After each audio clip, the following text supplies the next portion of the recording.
Bonjour à toutes et à tous. Aujourd'hui, j'avais envie de vous faire une vidéo différente de d'habitude. Je ne vais pas vous parler de plantes médicinales, mais d'actualité et en particulier de l'actualité qui se tourne autour malheureusement du viol, des agressions sexuelles, de l'inceste. Je pense que là, avec les affaires Liana, Patrick Bruel, on est largement servi. Et cette vidéo, elle est surtout destinée aux victimes, aux personnes qui sont des Liana, aux personnes qui ont vécu des violences sexuelles, des viols, notamment dans l'enfance, de l'inceste. Cette vidéo a aussi pour objectif d'expliquer pourquoi est-ce qu'on peut mettre autant de temps parfois à ce que la parole se lève par rapport à ces sujets, notamment quand on a été victime, pourquoi est-ce que parfois on va attendre des années avant de s'exprimer. Parce que c'est un sujet qui revient beaucoup sur les réseaux sociaux et je pense que c'est important aujourd'hui de prendre la parole et d'expliquer pourquoi en fait, d'un point de vue tout simplement thérapeutique et scientifique aussi, et pas juste de laisser dire n'importe quoi sur les réseaux sociaux.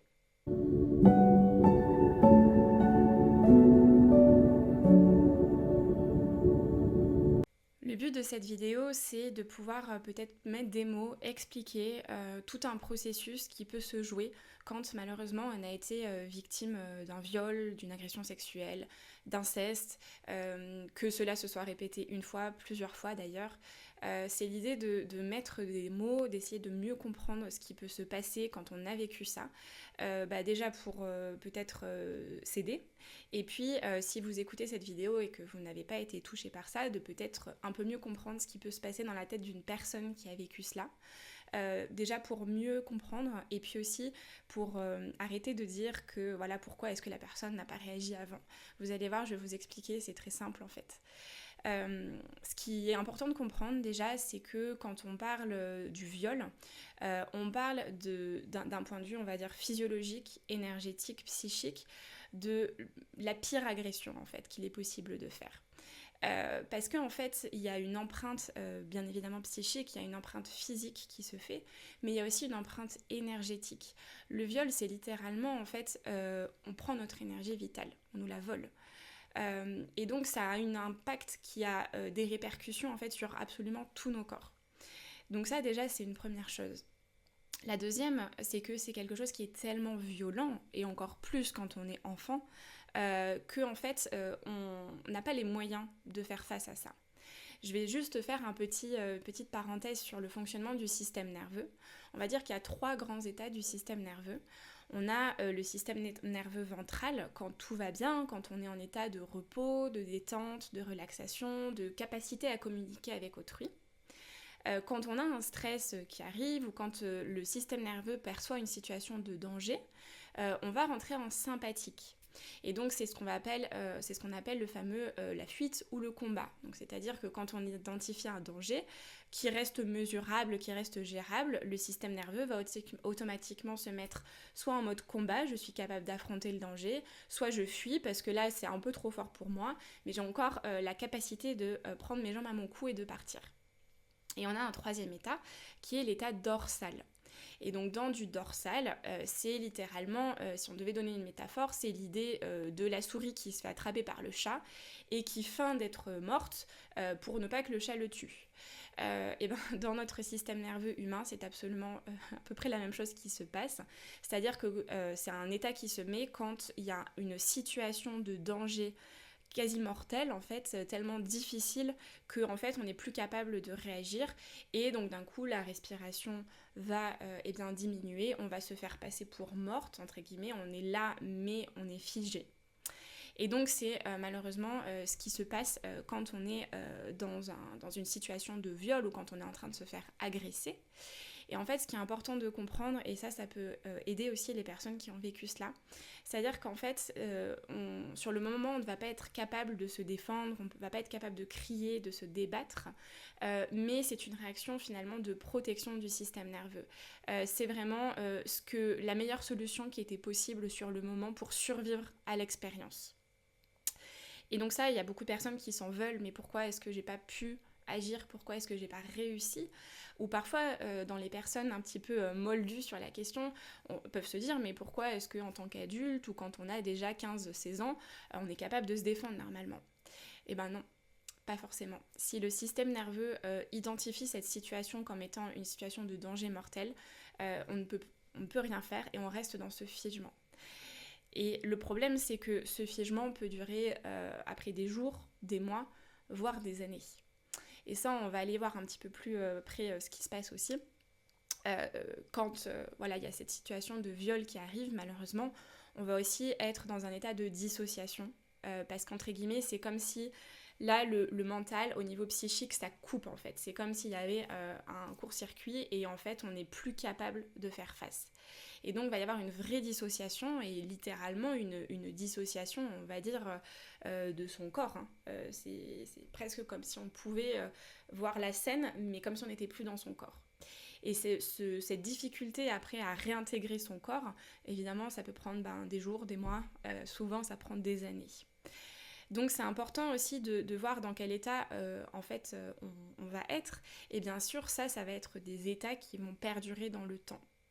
Donc en fait, quand on a cette incapacité à agir, à faire face, vous vous doutez bien que par la suite, et quand il va s'agir d'en parler, de peut-être faire un travail thérapeutique à ce sujet, ça va être profondément difficile et douloureux. Parce que avant même de parler de douleur et de difficile, il va y avoir d'abord cette incapacité en fait à en parler. Ce qui est important de dire aussi, c'est que pour beaucoup de personnes, c'est encore plus vrai quand ce sont malheureusement des actes qui ont été commis dans l'enfance ou quand il s'agit aussi d'inceste, c'est que en fait c'est une histoire et c'est un fait tellement violent qui vient de se produire qu'en fait on n'a pas les capacités donc d'y faire face, voire même il est possible au niveau psychique d'arriver à oublier ce souvenir, ou en tout cas qui deviennent flous. Parce qu'en fait, c'est comme si dans la conscience, dans votre conscience, c'est comme si c'était en mode bug technique. Vous savez, l'erreur 404 sur un ordinateur. Ça veut dire qu'en fait, il y a une impossibilité à accéder à l'information brute telle qu'elle. Et ça, bien évidemment, ça part du coup dans l'inconscient. Ça reste quand même, on va dire, dans la sphère, ça reste une information, mais qui n'est plus disponible sur le moment. Et ça, on appelle ça du coup une amnésie traumatique, et ça touche de nombreuses personnes, parce qu'en fait, voilà, c'était juste tellement violent que la partie consciente de notre être n'était pas en capacité de pouvoir traiter cette information. Du coup, on met cette information plus loin. Néanmoins, bien évidemment qu'il y a des traces psychiques, physiques qui vont pouvoir continuer à exister. Donc on va pouvoir par exemple oublier cet événement ou ces événements si malheureusement il y en a eu plusieurs, mais tout en gardant des comportements parfois qu'on a du mal à comprendre, où on va avoir d'un coup des peurs bizarres, où on va se sentir mal à l'aise avec quelqu'un par exemple. En l'occurrence c'est souvent les hommes, donc par exemple ça peut être des personnes qui vont dire moi je sais pas pourquoi, dans toute mon enfance, je me suis toujours sentie très mal à l'aise quand j'étais seule avec un homme. Mais j'arrive pas à savoir pourquoi. Forcément, s'il y a eu un viol, s'il y a eu de l'inceste avec un homme, ceci explique cela. Donc en fait, il va rester, et c'est ça qui est très difficile en fait à gérer dans ce moment-là, c'est de se dire en fait, je sens qu'il y a des choses en moi qui sont pas normaux, qui bug. Ça peut être donc des pensées. Ça peut être des images qui viennent, ou des cauchemars d'ailleurs. Je fais souvent des rêves assez bizarres. J'ai souvent des images sombres qui viennent. Il y a un lien avec la sexualité, avec l'intime, avec mon rapport au corps que je ne comprends pas et que je ne perçois pas en fait. Je me sens trop bizarre par rapport à ça. Ça peut être évidemment dans les interactions, dans la sexualité aussi, c'est très fréquent aussi qu'on ait des problèmes, ou en tout cas qu'on ne se sente pas bien et pas en sécurité, pas protégé dans ses rapports sexuels, dans l'intimité. Et donc en fait on va avoir comme ça plein de choses, et c'est en général c'est plein de choses petit à petit quand on finit par grandir aussi et on finit par avancer dans la vie, et bien que peut-être un jour le souvenir, quand on sera prêt, quand psychiquement on sera à nouveau suffisamment en capacité d'y faire face, et bien ce souvenir pourra réémerger. Donc en fait, ça c'est une des premiers éléments de réponse de pourquoi est-ce que ça peut prendre des années avant qu'on ose prendre la parole, avant qu'on en parle. Tout simplement parce qu'en fait, il est possible qu'on ait oublié ce souvenir. Si on ne l'a pas oublié, c'est-à-dire que si, voilà, par exemple, c'est peut-être le cas notamment de personnes qui malheureusement ont subi des viols plus âgées, elles vont s'en souvenir, mais il va y avoir aussi, comme il y a une dissociation, comme il y a du figement, et comme c'est pareil, l'information est trop, trop lourde, trop difficile à garder dans notre disque dur, on va dire, de conscience disponible, en fait, cette expérience-là va pouvoir se manifester à travers différentes images, différentes pensées, mais de manière un peu floue. Ce qui fait qu'on va aussi pouvoir se poser la question de est-ce que c'est vraiment arrivé ? Idem, après une amnésie traumatique, quand le souvenir réémerge, on va se demander, évidemment, mais est-ce que c'est vrai ? Est-ce que je suis en train d'être complètement folle ? Est-ce que c'est un vrai souvenir ou est-ce que je suis en train de l'inventer ? Voilà, est-ce que ça s'est vraiment passé comme ça ? Est-ce que c'est pas moi qui me suis fait des films ? Est-ce que ceci, cela ? Et en fait, ça aussi, ce discours mental et cette incompréhension, quelque part, va pouvoir durer aussi plusieurs mois, voire plusieurs années. Et entre guillemets, dans la société dans laquelle on est aujourd'hui, on n'est pas aidé pour faire ce travail-là, puisque notamment quand une femme ose porter plainte ou ose dire qu'elle a été agressée, violée, etc., ou subit un inceste, beaucoup de gens ne vont pas croire. Ou beaucoup de gens vont être remis en question. On va utiliser cette fameuse présomption d'innocence pour défendre en fait, voilà, ou pour en tout cas, on va dire ne pas croire ou remettre en question. Et donc c'est ce qui fait qu'à l'intérieur de nous, en fait, ça c'est profondément destructeur quand on l'a vécu, parce qu'en fait, ça laisse une place au doute en fait. Ça laisse une place vraiment à l'interrogation. Même si au fond de nous on sait, il y a quand même ce doute. Donc ça aussi c'est quelque chose que beaucoup de victimes traversent et qui n'est pas facile en fait de se libérer et d'en sortir. Et ensuite, bien évidemment, viennent aussi plein d'autres choses qui se mêlent, c'est-à-dire que quand on a, ce moment est passé, quand le souvenir a surgi, eh bien effectivement, à un moment donné, ça va être important de le travailler, de guérir ce trauma-là, et peut-être de commencer à en parler à ses proches, à sa famille, enfin voilà, à un psy, à un thérapeute, enfin à une personne tierce, on va dire. Et en fait, ce qui est important de comprendre, c'est que tant que ce traumatisme n'a pas été réglé, n'a pas été guéri, en fait, le simple fait de se voir évoquer ce souvenir-là nous replonge dans le traumatisme. C'est-à-dire qu'en fait, c'est comme si au moment où, par exemple, on va se projeter en train d'expliquer ce qui s'est passé, ou qu'on va avoir une scène qui revient, bam, d'un coup, le système nerveux, qui peut-être était en ventral avant, donc dans la sécurité, passe par le sympathique et passe par le dorsal et se fige. C'est-à-dire qu'en fait, les mots ne sortent pas. Et c'est ce qui fait qu'il y a de nombreuses personnes qui ont subi un viol qui vont mettre des mois, des années avant de réussir à en parler à quelqu'un, de le dire à quelqu'un, tout simplement parce qu'en fait, dès qu'on va essayer un figement, il y a un blocage, c'est trop douloureux. Il va y avoir de la honte aussi qui va arriver. Il va y avoir tout un tas d'émotions et tout un tas de... Si vous voulez, c'est comme si c'était un immense serpent ou un immense arbre, enfin quelque chose de très imbriqué, enfin plein de choses se mélangent, il y a plein d'informations qui gravitent entre elles et qui sont en fait impossibles à extérioriser. Ça aussi, ça va prendre du temps. Et ça aussi, ça explique pourquoi est-ce qu'on met du temps avant d'en parler. Cela dit, beaucoup de personnes finissent par arriver, et on le voit aujourd'hui, beaucoup de personnes finissent par lever le voile sur tout ça et en parler à certaines personnes. Mais c'est sûr qu'il faut accepter que à chaque fois qu'on en parle, c'est comme si le traumatisme se réveillait à nouveau, c'est comme si on revivait à nouveau la scène, tant que ce n'est pas guéri. Parce qu'il arrive un jour où heureusement on est capable de reparler de ça, on est capable de parler de ce qui s'est produit, sans être directement en alerte, sans être dans ce système sympathique, dans un truc de tremblement, d'alerte rouge maximale du corps. Mais ça, encore une fois, ça prend du temps. Et ce qui est important aussi de dire, ça se voit, c'est très visible notamment chez les célébrités qui en ce moment prennent la parole ou ont pris la parole ces derniers mois, ces dernières années, eh bien c'est tout simplement que le fait d'en parler, le fait d'oser le dire, c'est prendre aussi un énorme risque dans son rapport au lien. Je m'explique. C'est que quand ce traumatisme reste à l'intérieur de vous, entre vous et vos différentes parts, ou avec un psy, entre guillemets, c'est censé rester dans une bulle qui est intime, qui ne sera pas révélée. Mais à partir du moment où on commence à en parler à l'extérieur, eh bien, on prend le risque, entre guillemets, en tout cas le système nerveux le manifeste comme ça, on prend un risque pour sa sécurité, parce qu'on prend le risque d'être potentiellement jugé, de ne pas être cru, d'être abandonné, d'être rejeté. Et ça, en fait, ce serait impossible pour le système nerveux. C'est-à-dire qu'en fait, le jour où une victime va commencer à parler, c'est le jour où son système nerveux identifie qu'elle ne sera plus en danger maximal si elle commence à en parler.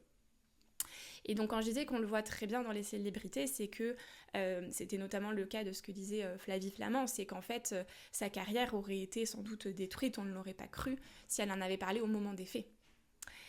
Donc quelque part en fait le système nerveux se dit il faut que cette personne ne dise rien et il faut garder ça secret parce que sinon c'est une rupture dans le lien et c'est une rupture dans le lien dans son lien professionnel mais potentiellement avec sa famille, avec ses amis, etc.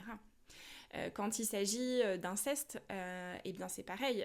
Si un enfant supposément que cet enfant arrive déjà à pouvoir l'exprimer, à une suffisante sécurité pour pouvoir le dire, et bien en fait c'est pareil, si c'est un inceste, si c'est avec un des parents, oncle, tante, voire même des amis de la famille, etc., en fait en parler c'est prendre le risque de perdre le lien, de couper le lien. Et imaginez un enfant, je sais pas moi, de 5 ans, qui coupe le lien avec son père, avec son grand-père, ou qui prend le risque de détruire une famille par rapport à ses faits, et bien en fait tout simplement ce serait peut-être considéré comme encore plus un danger mortel pour sa survie en fait, parce qu'un enfant a besoin de liens, on a toutes et tous besoin de liens, ce serait impossible. Et donc c'est pour ça qu'il y a ce silence et puis qu'après il y a l'oubli qui se fait. Donc ça, c'est très important aussi à dire. Et quand c'est des faits qui se sont passés quand on est plus âgé, eh bien c'est pareil. Il peut y avoir un risque de coupure de lien. Peut-être même le fait, si on ne se sent pas sécure avec ses parents et qu'on a été victime de viol par son copain, il peut y avoir un risque de se faire juger, d'avoir de la honte et de ne pas pouvoir maîtriser en fait à quel point les autres vont soit se regrouper autour de nous, soit au contraire nous rejeter et nous abandonner. Et ça, pour le système nerveux, c'est danger de mort, et donc c'est pas possible. Donc on n'en parle pas. Donc, voyez que tout ce processus-là peut prendre en général des années et qu'effectivement, c'est profondément violent pour une personne. C'est un petit peu cette idée de double peine parce qu'effectivement, tant que ce traumatisme n'est pas remis à sa juste place, on va dire, dans la tête, c'est un petit peu ça qui se passe. En fait, c'est tant qu'on ne revient pas remettre les bonnes cases aux beaux endroits, et bien en fait, à chaque fois que on va...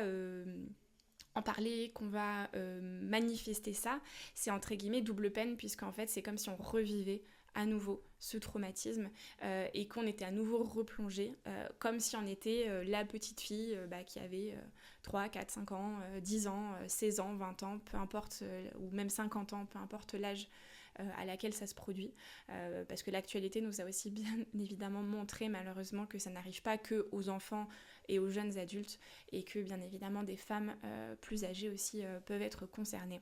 Donc en résumé sur cette explication, ce qui est important de comprendre, c'est qu'en fait, tant qu'il n'y a pas de sécurité qui est revenue à l'intérieur du corps, tant que le système nerveux n'a pas identifié qu'il y avait à nouveau une sécurité qui était possible, et bien en fait le corps, le système nerveux va rester dans ce qu'il a connu, c'est-à-dire dans du figement le plus total, donc dans une incapacité à parler, tout simplement parce que c'est ce qu'il a connu, c'est ce qui a jusqu'à présent fonctionné, c'est ce qui jusqu'à présent a permis à la personne de rester en vie, de rester dans une survie certes, mais de rester en vie.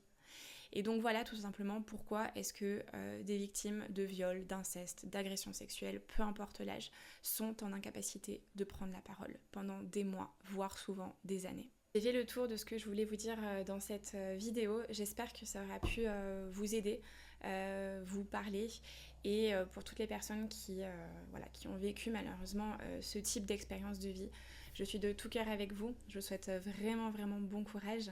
Et j'aimerais vous emmener, vous apporter un dernier message d'espoir, c'est que il est vraiment possible de se relever de ce type d'expérience. Aussi douloureuse soit-elle, aussi impossible paraisse-t-elle à résoudre en ce moment. Il existe des outils, des moyens aujourd'hui pour vous aider. Et je vous souhaite tout mon courage et je vous ouvre grand mon cœur. Prenez soin de vous et à bientôt.